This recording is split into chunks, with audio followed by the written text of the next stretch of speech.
Hi எல்லாம் எப்படி இருக்கீங்க? இந்த மே மாசத்துல ஒரு சின்ன லீவ் ஒன்று இருக்கு. தமிழ்நாட்டுக்கு ஒரு விசிட் அடிக்கலாமான்னு சொல்லிட்டு ஒரு பிளான் வச்சிருக்கேன். ஏன்னா லாஸ்ட் டைம் நான் நிறைய இடங்களுக்கு போகணும்னு யோசிச்சு கடைசி நேரத்துல டைம் பத்தாம போயிடுச்சு. ஒரு சில வேலைகள் கூடி போச்சு. ஸ்ரீலங்காவுக்கு போக வேண்டியதா போயிடுச்சு. அதனால அவசரத்துல ஒரு சில இடங்கள் மட்டும் பார்த்துட்டு போயிட்டேன். ஏன்னா 2 தடவை வந்தேன். எப்போ சொன்னா செப்டம்பர் அக்டோபர் 2025ல வந்தேன். ஒருக்கா டெல்லி போனேன் என்னோட விசா விஷயமா. அதுக்கப்புறம் அம்மா அப்பாவை டைரக்டா கோயம்புத்தூருக்கு வர சொல்லிட்டு நான் டெல்லியில இருந்து டைரக்டா கோயம்புத்தூருக்கு வந்தேன். இனி அவங்க வந்ததுல இருந்து கோயிலுக்கு போகணும், சாமி கும்பிடணும்னு சொல்லிக்கிட்டே இருந்தாங்களா. பெரியவங்களோட போனா ஆன்மீக பயணம் தானே பெரும்பாலும் போக வேண்டியதா இருக்கும். ஸோ அப்படியே அங்க இருந்து ஆரம்பிச்சு மருதமலைக்கு போனோம். மருதமலைக்கு போனதுக்கு அப்புறம் அடியோகி சிவன் பார்த்தோம். அதுனா உண்மைக்குமே ஒரு வேற லெவல் எக்ஸ்பீரியன்ஸ். எனக்கு நிஜமா நான் அப்படி இருக்கும்னு எக்ஸ்பெக்ட் பண்ணல. அது இந்த ஈவினிங் 7 மணிக்கு அந்த சிவன் ஸ்டாச்சுவில் அந்த இது ஒன்று போட்டாங்களே, அதெல்லாம் பார்த்துட்டு உண்மைக்குமே ஒரு மாதிரி ஆடி போயிட்டேன் நான். அதை முடிச்சுட்டு அதுக்கப்புறம் அப்படியே அண்ணாட ஊர் எங்க பொன்னமராவதி அண்ணா அப்படியே அங்க வர சொல்லிட்டாங்க. பொன்னமராவதி போயிட்டு அப்படியே அங்க ஸ்டே பண்ணிட்டு அதுக்கப்புறம் அண்ணா அவங்களோட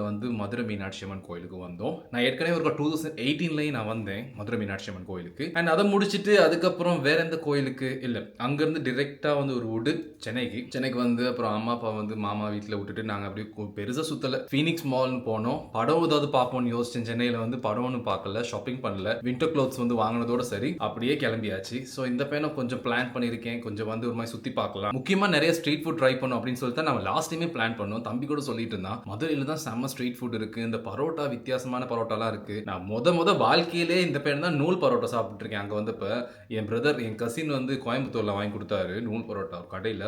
அல்டிமேட். ஸ்ரீலங்காவில் நூல் பரோட்டா அந்த மாதிரி இல்லை. இப்போதான் அதுக்கப்புறம் இந்தியன் ஷாப்ஸ் 2-3 ஸ்ரீலங்காவில் போட்டிருக்காங்க. இப்போ கொஞ்சம் நூல் பரோட்டா அதெல்லாம் விற்கிறாங்க.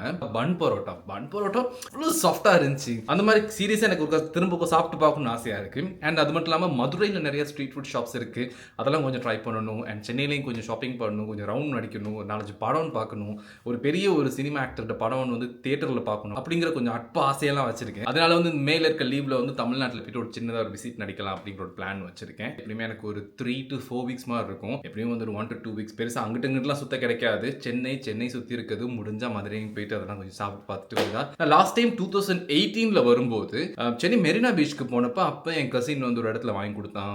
ஏதோ ஒரு அக்கான்னு சொன்னான். அந்த அக்கா கடை பேர் கூட மறந்துட்டேன். அது ரொம்ப ஃபேமஸ்டா இங்கே சட்டப்படி இருக்கும் அப்படின்னு சொல்லிட்டு வாங்கி கொடுத்தான். அது சூப்பராக இருந்துச்சு. இப்போ நான் லாஸ்ட் டைம் வந்தப்போ என் கசின் சென்னையில் ஒரு இடத்துக்கு கூட்டு போனா நைட் தான் அங்கே ஒரு மாதிரி ரொம்ப க்ரௌடடா இருக்கும் அப்படின்னு சொன்னா. ஈவன் அதுக்குள்ள இந்த விஜி சித்து vlogs அவங்களோட ஒரு ஷாப் கூட இருக்குன்னு சொன்னா. நிறைய அந்த ஸ்ட்ரீட் ஃபுட்ஸ் மாதிரி தான் இருக்கு. மோஸ்ட்லி இந்த கேஃபெட்டேரியா மாதிரி ஐஸ்கிரீம்ஸ் மாதிரி அண்ட் சின்னதா பன்ஸ் அந்த மாதிரி தான் கொடுத்தாங்க.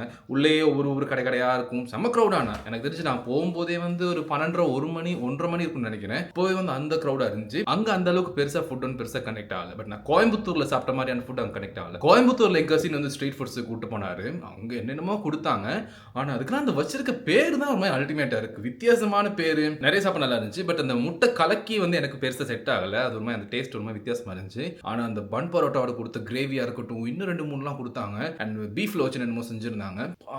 சாமி சாப்பாடு இதுதான் சாப்பாடு. அவரும் இதுக்கு முன்னுக்கு ஒரு ரெஸ்டாரண்ட் தான் பண்ணியிருக்காரு. ஸோ அதனால தெரியும் இந்த டேஸ்ட் நம்ம எந்த மாதிரி எக்ஸ்பெக்ட் பண்றோம் அப்படின்னு சொல்லிட்டு. டெல்லியில ஒரு 3 நாள் இருந்தேன். சாப்பிட்டு நாக்கெல்லாம் செத்து போச்சு. ஒரு சாப்பாடு இல்லை. கடைசியா கேஎஃப்சிலே தான் 3 நேரமும் ட்ரை பண்ணேன். ஒரு இடத்துல நான் வாங்கி சாப்பிட்டேன். மற்றபடி அவனுங்க வச்சிருக்க அந்த ஏரியாவும் கிளீன் பண்ணி வச்சிருக்கதையும் பார்க்கும்போது சாப்பிட்ற மனசே இல்லை. கோயம்புத்தூர்ல என் கசின் கூட்டு போயிட்டு அந்த பன் பரோட்டா வாங்கி கொடுக்கும்போது தான் உயிரே திரும்ப வந்துச்சு. இந்த மாதிரி ஒரு சில முக்கியமான ஸ்ட்ரீட் ஃபுட்ஸ் எல்லாம் பிளான் பண்ணலான்னு இருக்கேன். எப்படி நான் என் கசின் அவன் கூட்டு போவான். உங்களுக்கு ஏதாச்சும் ஐடியா இருந்துச்சுன்னா ப்ரோ இதை ட்ரை பண்ணி பாருங்க. சென்னையில் இது கொஞ்சம் ஸ்பெஷலாக இருக்கும். நான் மோஸ்ட்லி போகிறதுக்கு பிளான் வச்சிருக்கேன் சென்னைக்கும் மதுரைக்கும் தான். ஸோ மேபி இது கடையில் எங்கேயாச்சும் நல்ல ஸ்ட்ரீட் ஃபுட் இருந்துச்சுன்னா சொல்லி வச்சிங்கன்னா நான் என் நோட் பேடில் போட்டுச்சுக்குமே இதெல்லாம் கண்டிப்பாக போய் பார்க்கணும்னு சொல்லிட்டு. ப்ரோ இதை கொஞ்சம் ட்ரை பண்ணி பாருங்க. இல்லைனா கரண்ட் இந்த இடத்துக்கு போங்க, இந்த ஸ்ட்ரீட் ஃபுட் சூப்பராக இருக்கும், இல்லைனா இந்த இடத்துல இந்த ஃபுட் செம்மையாக இருக்கும், இந்த ஃபுட் சென்னையில் மட்டும் தான் கிடைக்கும், இல்லைனா மதுரையில் மட்டும் தான் கிடைக்கும் அப்படின்னு சொல்லிட்டு மேபி இந்த வீடியோஸ் பார்க்குற யாராச்சும் எனக்கு கீழே கமெண்ட்ஸ் பண்ணீங்கன்னா அதை நான் என்னோட நோட் பேடில் போட்டுச்சுக்குவேன். வரும்போது நான் கண்டிப்பாக அந்த இடங்கள்லாம் ட்ரை பண்ணும். அடிக்கடி நமக்கு போகிற மாதிரி சுச்சுவேஷன் இல்லை தானே.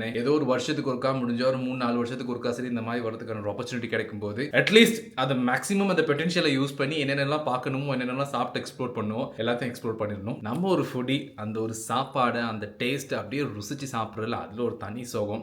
அதனால எங்கே ஒரு நல்ல சாப்பாடு ஸ்பெஷலி நமக்கு பிடிச்ச மாதிரி இந்த காரசாரமாக ஸ்வீட் பெருசாக நான் விரும்ப மாட்டேன்.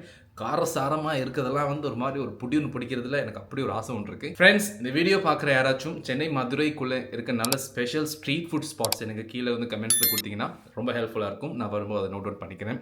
இந்த வீடியோ பிடிச்சிருந்துச்சுன்னா சப்ஸ்கிரைப் பண்ணுங்க guys. See you.